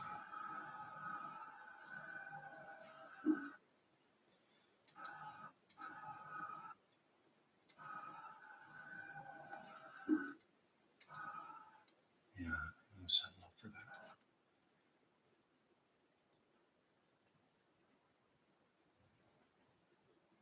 Oh, yo, we got a full-blown movie discussion in the chat.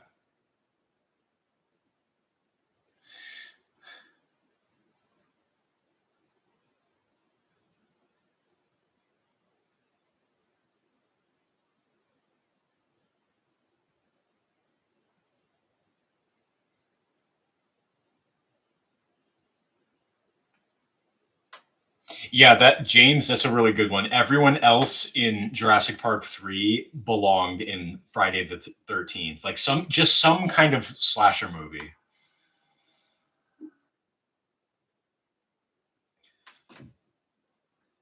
Yeah, if I don't like this, I can like reshoot it.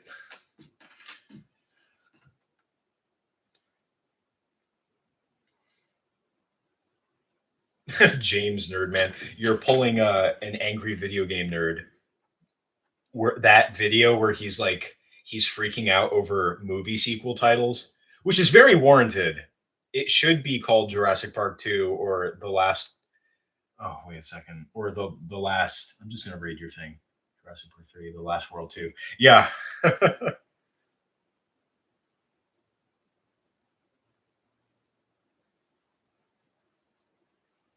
Yeah. No, we love nerding out here. That's what we do. I figure if I don't like how this looks, I can reshoot it. Is there anything wrong with this? Let me take a look. It's more or less centered. Oops.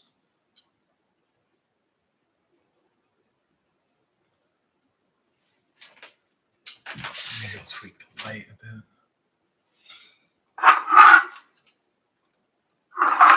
I think I want that to kind of outline him. like the red. I'm gonna get rid of this. Yeah, I'm about to have a whole bunch of old furniture like moved out of this room. I should hopefully have some more room soon to put some of my equipment.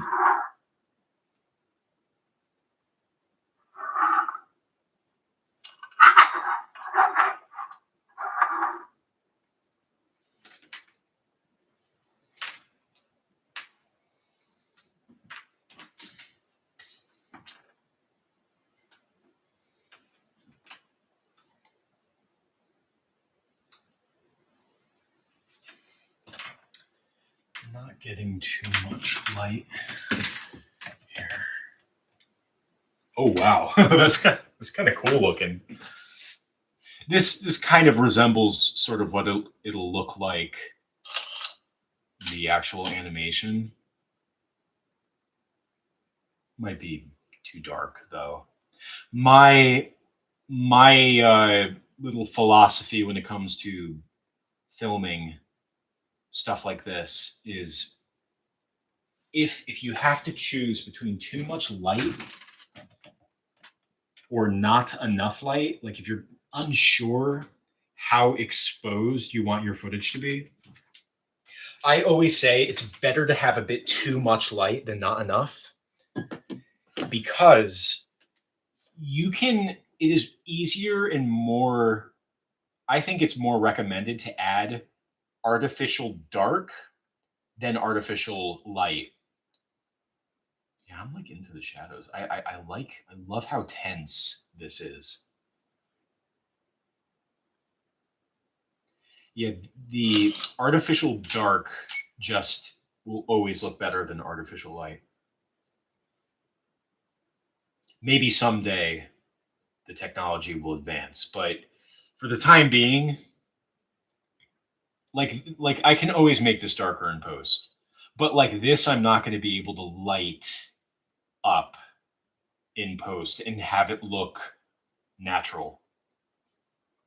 You know, this is stop motion, and you do want to be working with like real lights and darks. I have to say that like for my animation, I don't really have to tweak the colors and the shadows and stuff like that. I don't have to tweak it that much in post because I'm able to capture such a wide dynamic range of light. You know what? Like I'm like I'm digging this. See this right here? Like I feel like I can see, like I feel like I'm looking at I can see the movie within. You know what I think I'm gonna do? The only reason I'm not shooting it like this is because I don't know if I'm gonna be able to make that blue screen work. I don't think my program will be able to recognize it, so we're just gonna test out this really quick. See if I can key it out. Dang it. Bear with me. All right, let's see an ultra key.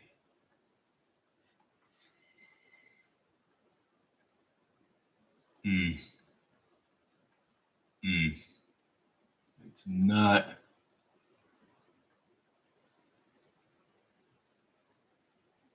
All right. Let me try something. Here's what I'm gonna do.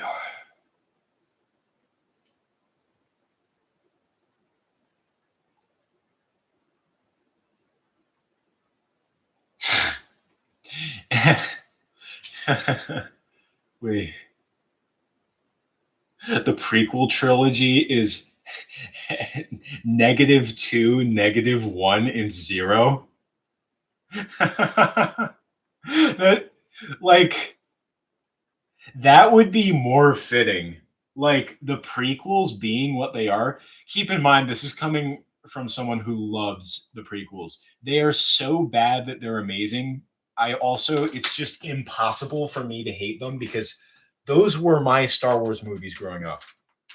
But just calling the prequel trilogy episode -2, -1, and 0, that would, if that doesn't sum up the prequels, like, I don't know what does. I love the prequels. I love them so much. They take me back to my cushy childhood where life was simple and the world hadn't destroyed like Star Wars yet, just everything was fractured like, oh man. -2, -1, and 0. Star Wars Episode 0, Revenge of the Sith. That would be fitting.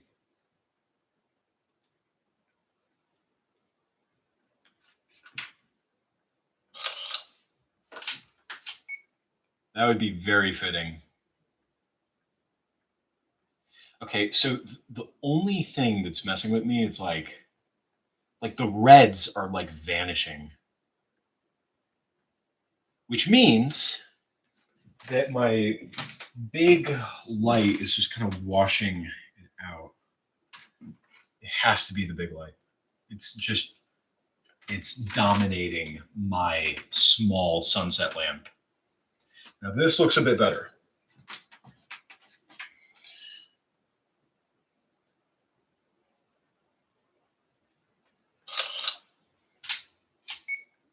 Yeah, I just like whenever I think, like whenever I watch the prequels, I just like it just takes me back to my childhood. I am incapable of genuinely like disliking the prequel trilogy because of the nostalgia factor, I will admit. They like it is such a rich story. What the heck? No. Sorry, I'm in Adobe Premiere, just playing around with this Ultra key. Like the prequel trilogy, it's such a rich story. It's such a rich premise. It could have been like an all-time great trilogy, and it is like pulled off in like the most clumsy way possible. Ooh, okay, this blue screen is working. This one is working. We're good. All right, I'm gonna bring this back up. Just have to make sure that that continuity of the light works. So he's gonna look to his left.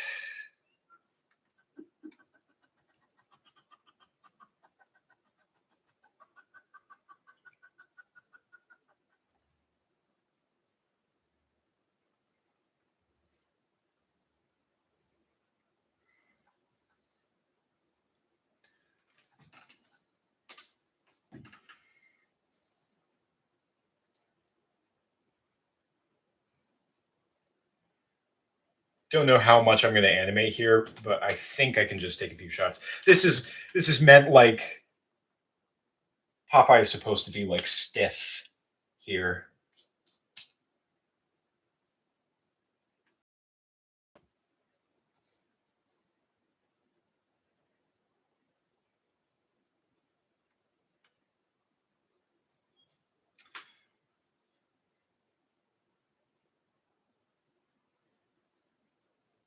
I'm trying to think if I'm going to.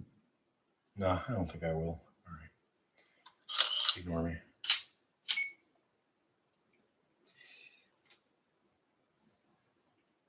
Yeah, the Star Wars prequels are just like oh my gosh. They get some things really right. Like they really do. They get some things very right. Like the direction and like the imagination in building the world in the prequel trilogy is like really amazing. Like I love just looking at all the details in that environment, and like it really does just feel like a different universe. But oh my gosh, the story, like they're just so clumsy in their execution. But I love them. Like I can't dislike them. The only one that I like am totally content with skipping is episode 1, Phantom Menace. That was like I watched it as a kid, and even when I was a kid, I would notice that I would rewatch it less and less because like it's not funny in the same way that Revenge of the Sith or Attack of the Clones are. Those movies are like, especially Attack of the Clones, are like hilarious. It's like a comedy. Am I enjoying that light? Just want to make sure that eye reads.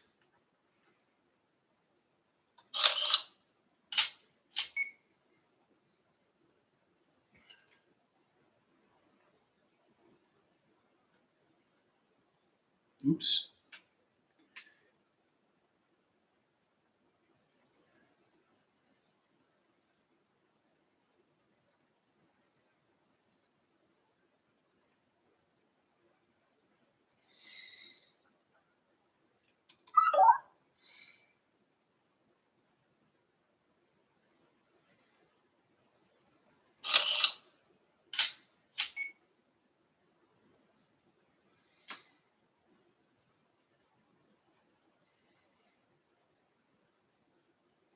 Yeah, James, I was thinking about that earlier.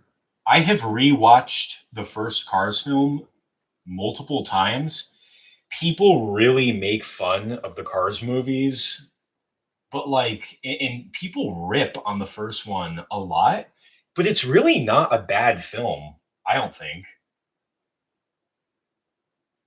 Like, the first Cars movie is like, it's not anything amazing, but like the direction is good. The story, it has a story. It's well told. Like people say that it's like the worst, like one of the worst Pixar original movies. Like yeah, it's not like as strong as like the other stuff that they were putting out at the time, but I don't dislike the first Cars. Yeah, I think one of the reasons that people make fun of the first Cars film is because like the world doesn't make any sense. Like the world does not make any sense.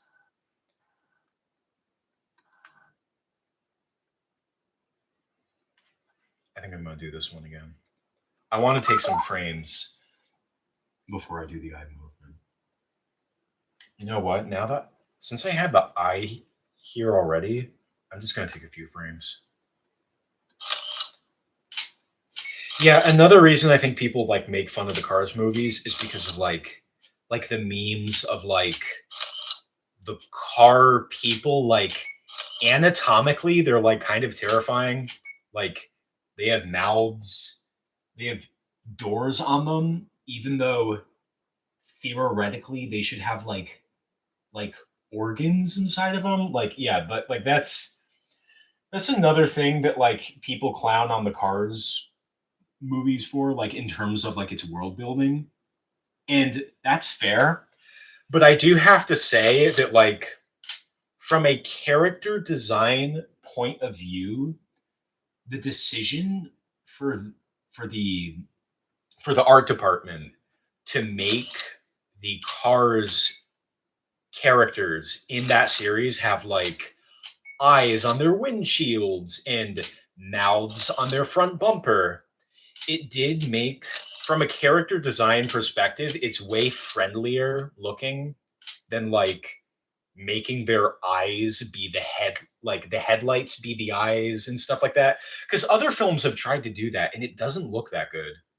It doesn't look as good. It's not as friendly looking. Like, have any of you guys heard of A Car's Life? That was like a ripoff film of the Cars series, and they did the thing where like they made the eyes like the headlights, and it doesn't look as good. It's like kind of weird looking. The Even though like yeah, it doesn't make a lot of sense. I do understand why they chose to make the cars look the way they do, even if it's like anatomically weird.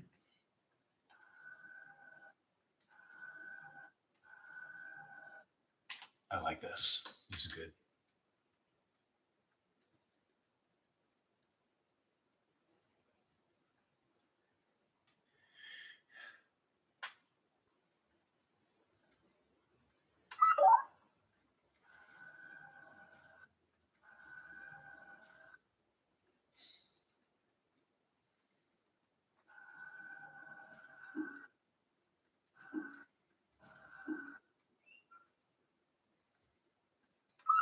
Hmm.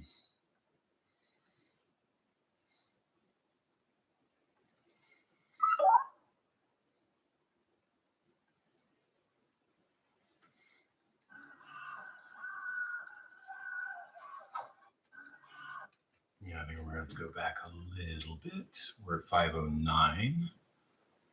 I'll bring it back a bit.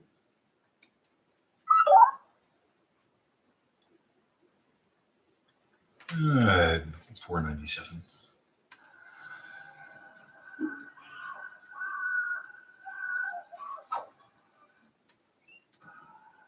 That's good.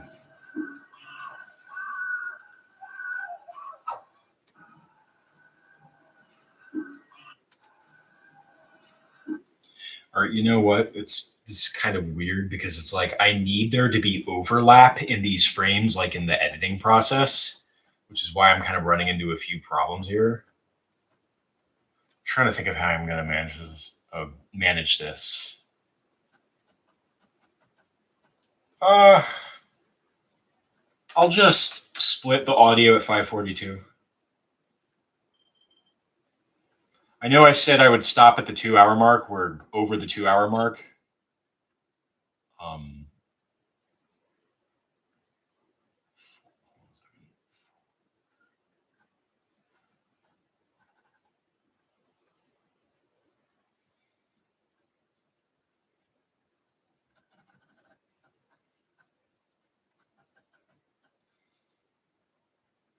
I'm just going to move that forward.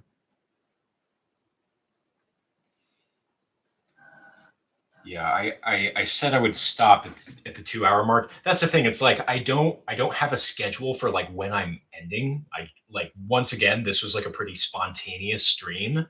But I think in the future I'll kind of like have like a designated time of like, okay, this is when I'm gonna start, this is when I'm gonna finish.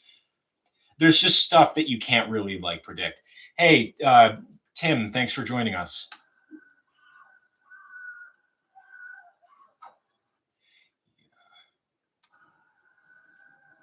Yeah, I wanna pay some more frames here.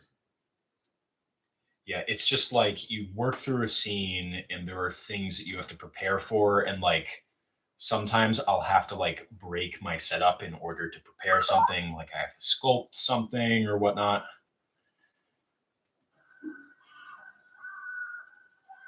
But this has been a productive stream. Yeah, it's good. Yeah.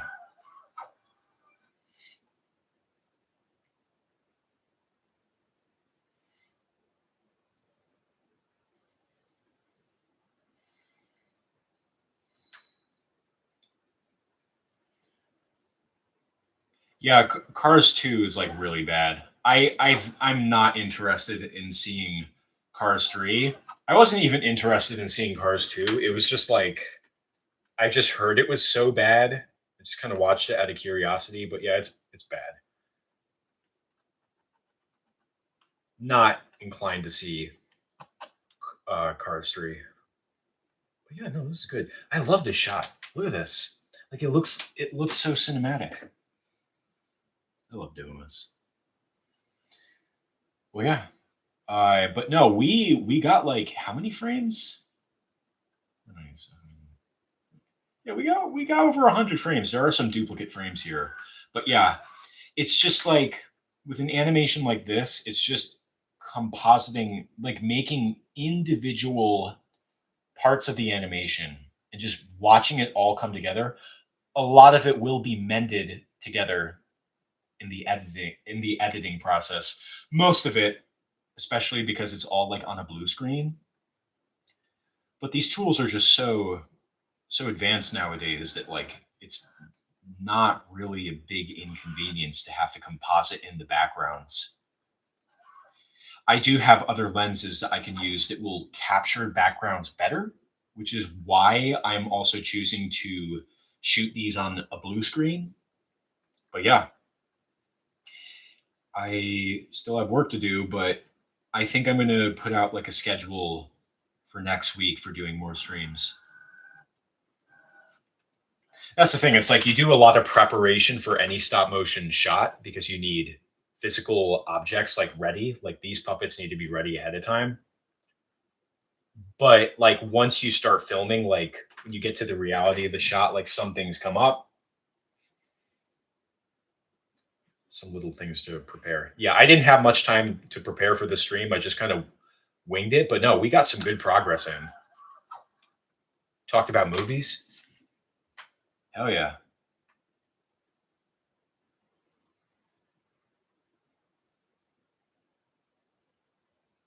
Yeah, that was good. Hey, Draconis, thank you so much for joining. Yep. So this is going to be where I'm going to call the stream. I'm yeah. This was really productive. I can't believe how well this worked, and I want to let you guys know that you guys made this possible. Last week, I never would have envisioned that this is what I would be doing tonight, but you guys made this happen, and I'm so glad that you were all here for this, and I hope to do more again soon. So, thank you so much for tuning in. I'll be posting more behind the scenes stuff, and I will. If there are any future streams, I'm going to try and to announce it at the posts tab of my channel. So be on the lookout for that. In the meantime, thank you so much for joining everyone, and I'll be animating again soon. Have a wonderful night.